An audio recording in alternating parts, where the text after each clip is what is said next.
Hey guys, this is probably going to be a bit of a longer video than normal because I am going to take you with me into my process of making my annual summer mix. And yeah, I just wanted to show you how I work and where the inspiration came from, and yeah, what's my motivation behind it all. And I thought it would be a good topic to discuss, and maybe also something to talk about with other DJ colleagues. Yeah, so I'm going to take you with me today. So my annual mixtape is called Sunnypoolmixtape, and it's an summer mix, and it originated back in 2011 when I was living in group housing for disabled people, and I was listening to In Search of Sunrise by Chesto. I guess it was In Search of Sunrise 7 Asia. Yeah, that was the correct edition. Yeah. And yeah, I was listening to it, and at the time I was recovering from, I don't know, maybe light pneumonia or some respiratory issues. I don't know, but yeah, that was my deal. I was sick at home in my room, and back in those days I had my live set sound system in my room, so I could make a little club vibe in my room with all disco speakers, and I listened to In Search of Sunrise during my recovery. But like, I was addicted to that one edition of In Search of Sunrise. I played it almost every day, and yeah, I just liked listening to it, and it helped me recover. So music is a good healing medium, I think. But then one day I was thinking, like, wait, man, I heard some tracks that I liked, and also a few tracks that I liked a little less, and I thought that, well, maybe if I would download all these tracks from this In Search of Sunrise CD, I would be able to mix it in my own arrangement, so that I would have my own take on the In Search of Sunrise CD, with in mind that I would never be signed to a label like State of Trance or Musical Freedom, is it? I guess, by Chesto. Yeah. So yeah, I just downloaded those songs. Illegal back in the day. Now I buy my songs, as you should. And I started mixing with my virtual DJ program. And yeah, as the years passed by, I only skipped 2 years with my mixtape, 2 years after each other, because I was planning on taking a year off, and then after that I got a severe pneumonia. This was back in 2017, and my whole summer was done for, so I wasn't even able to do my research for new tracks or yeah, something like that. So I was just stuck there, and I thought, you know what, let's just skip another year, why not? And in the end it turned out great because it refreshes your mind, and you can rethink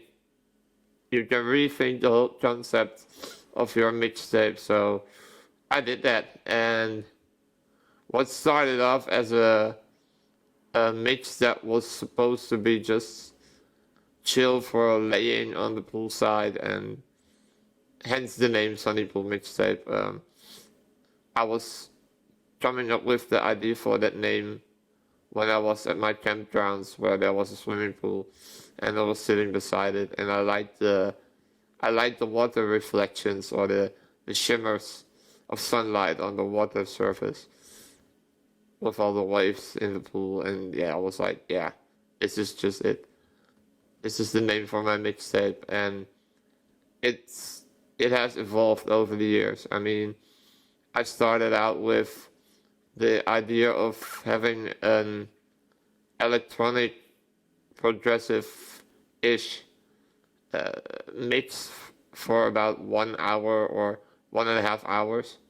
I guess the first edition was 1 hour. Yeah. And then I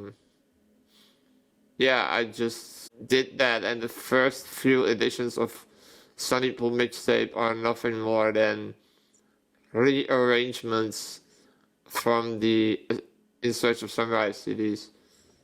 And I reused a lot of tracks also, but because I liked them, and I'm convinced that some people call tracks old, but I think that if you put old tracks in your mix, that's nothing wrong with that, and they can still work out great. So yeah. But over the past years, I discovered that my mixtape has evolved a bit from just chilling at a poolside to full-fledged pool party vibes. So not just chilling, but also a bit rougher later on in the mix. I always try to start off easy and then build it up more heavy later on. So yeah, but I guess the mix you are going to see partially in this video because of copyrights. I can't show you the whole thing. I just I start off right away with bangers. So yeah, which is also very refreshing for your concept. A lot of people often ask me, where do you get your inspiration from, or how do you come up with ideas? Well, it depends. I mean, it can be anything. For example, a nice sunset that I see anywhere, or maybe a little drive to the local park, or just sitting beside a man-made lake, also in my hometown, at that same park. For example, while I was thinking about the 5-year anniversary mix for my series, we're now at 7, can you imagine? I went to Ibiza that year, 2016, and I mixed my whole anniversary mix there. It's a 2-hour mix because of, well, it was an anniversary mix. So I thought, yeah, why not? 5 editions, 5 years in a row. After that, I broke it up, but before that, it was 5 years in a row, every year a new mix. And yeah, I mean, the Ibiza vibe helped me to really live it and go into details on my mix. And I literally mixed it 3 hours before I went to an Armin van Buuren show. So yeah, that was incredible. Just me and my hotel room on Ibiza. And my caregiver in the background helping me, giving me drinks and stuff like that. So yeah, that was amazing. And probably something I'm not going to do very often because it was hella expensive. I mean, prices are crazy. Yeah, but it was awesome and really worth it. So yeah.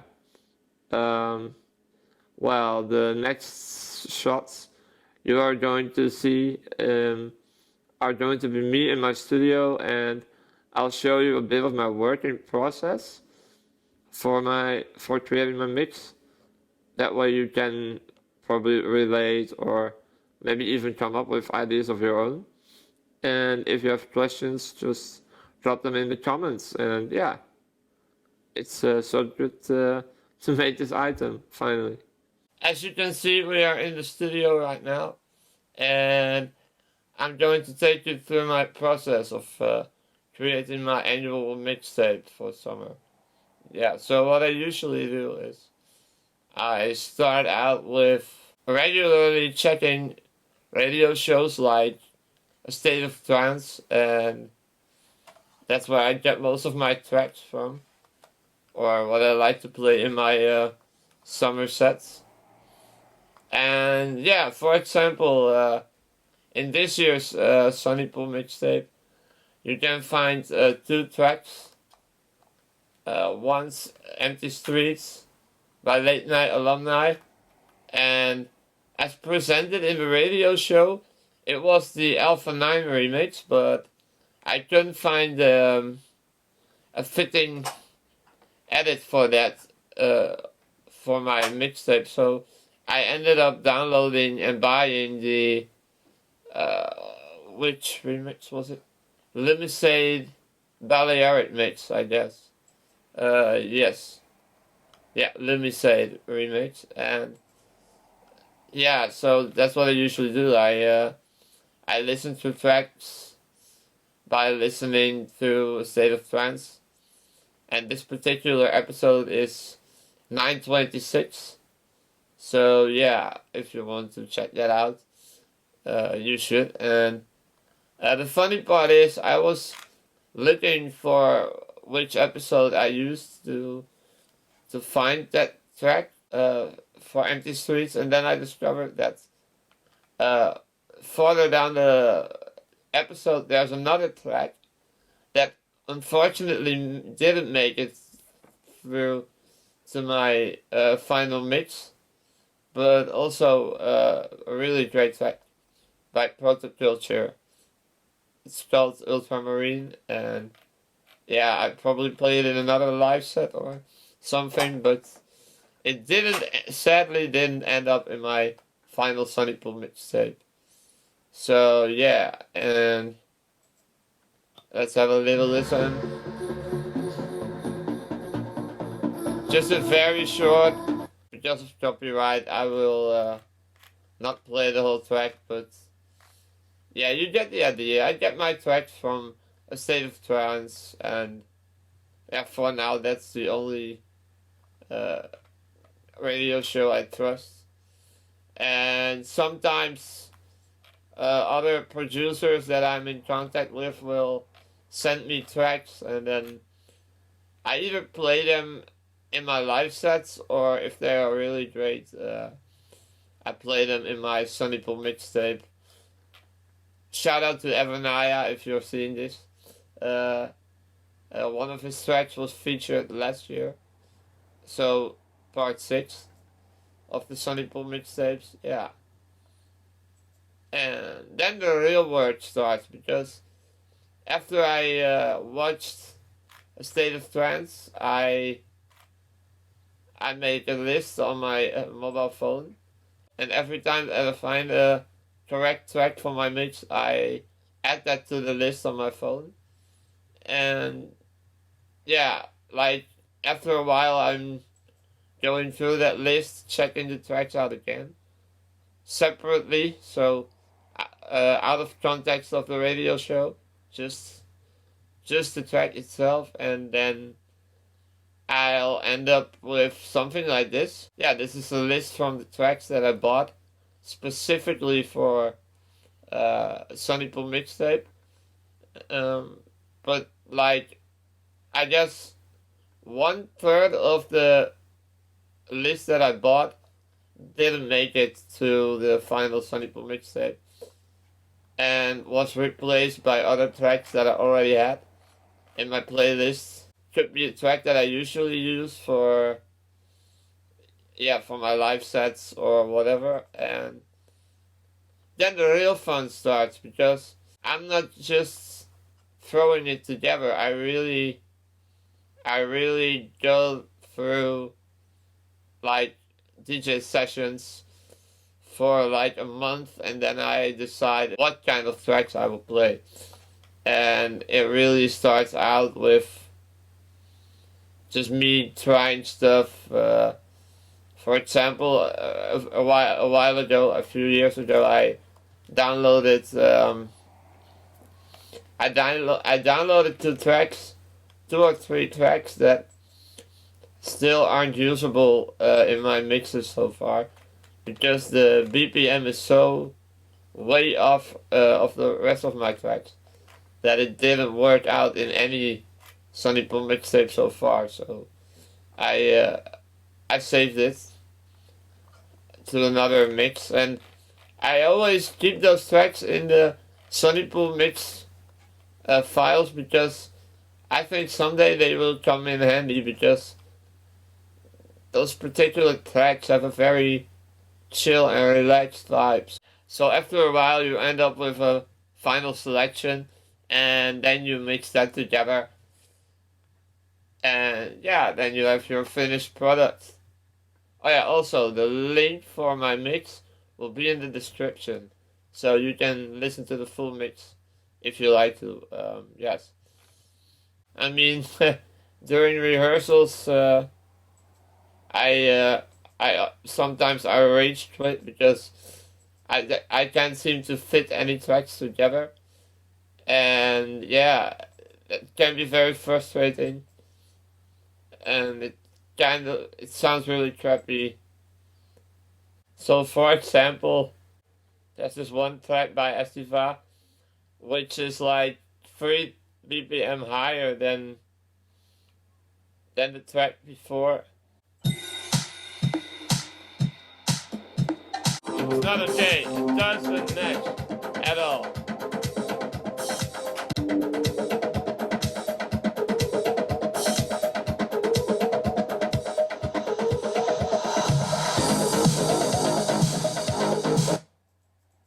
Nope, it doesn't match at all.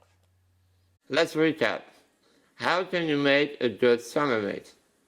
Well, first of all, you need inspiration.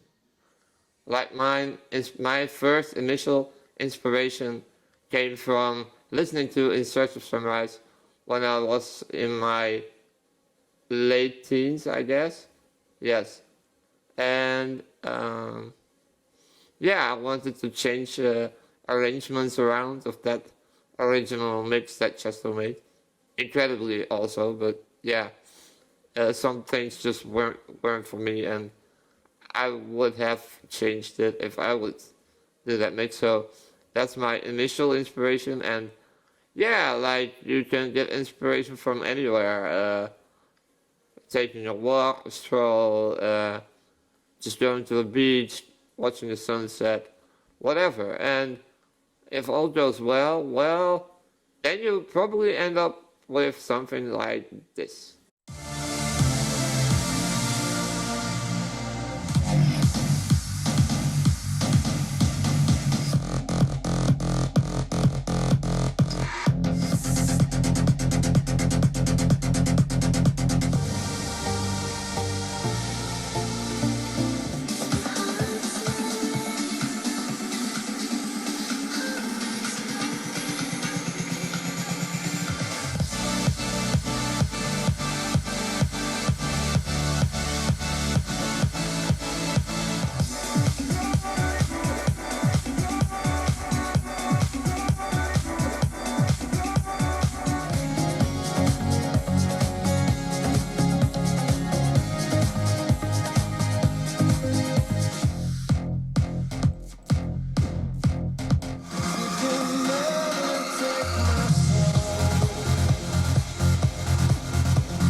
Well, I hope you guys like my explanation on how it worked. And yeah, if you have any questions, then just drop them in the comments. And yeah, it was great showing you around how it worked. To be fair, the entire process of selecting tracks for my annual mix, it's basically how I make every mix. So my live mix as well. The only difference is that I'm playing my live set live, so not recording it on forehand but due to my use of only one hand and a mouse, I may edit some, for example, mashup thingies on forehand, but usually I just play my sets live. This was it for today. See you guys later. Guys, thanks for watching my video. Please like and subscribe, and if you're really into it, then hit that notification bell. Okay, see you later. Bye.